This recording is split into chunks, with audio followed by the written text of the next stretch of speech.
મિત્રો, હું છું ડોક્ટર જ્વેલ વસરા। આજે વિકાસની ભાજપ સરકારની અંદર ગરીબને સપનું જોવું દુશ્વાર થઈ ગયું છે। તો દુશ્વાર કેમ થઈ ગયું? તેનું જીવતું જાગતું ઉદાહરણ છે આજની ન્યૂઝપેપરની હેડલાઇન। આજની ન્યૂઝપેપરની હેડલાઇન એવું લખે છે કે એશિયાની સૌથી મોટી સિવિલ હોસ્પિટલ અમદાવાદની અંદર શાહીબાગમાં જે સ્થિત છે, એમના 1400 કર્મચારીઓ જે આઉટસોર્સથી જે કામ કરી રહ્યા છે, એમનું નવેમ્બરનું પગાર પણ નથી થયો અને આજે ડિસેમ્બર પૂર્ણ થવાને આરે છે ત્યાં સુધી હજી પગાર નથી થયો।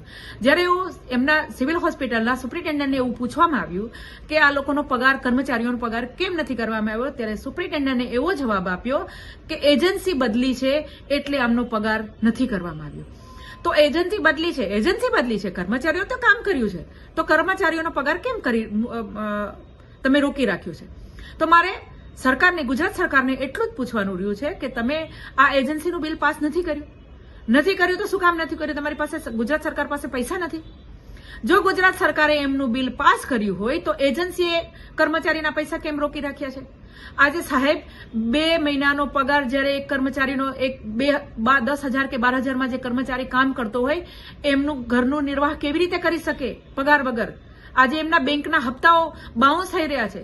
કઈ બેંક એમને બીજી વખત લોન આપશે? એક વેપારી એને ક્યાં સુધી ઉધારીમાં આપશે? એક સ્કૂલ એક બાળકને ક્યાં સુધી ફી નહીં ભરી એને ક્લાસમાં આવવા દેશે? તો મારે સરકારને એટલું જ પૂછવું છે કે જે તમારા મળતિયાઓ જે આઉટસોર્સથી તમે જેના ટેન્ડર પાસ કર્યા છે અને જે તમારા મળતિયાઓ છે, જે આઉટસોર્સના જે કર્મચારીઓ છે, એનું જે શોષણ કરી રહ્યા છે અને એના જે 2 મહિનાના જે પગાર રોકી રાખ્યા છે, તો એને મારે સરકારને નમ્ર વિનંતી છે કે તમે એમને જલ્દીથી જલ્દી આ 2 મહિનાનું જે પગાર છે એ રિલીઝ કરાવો। જય હિન્દ, જય ભારત।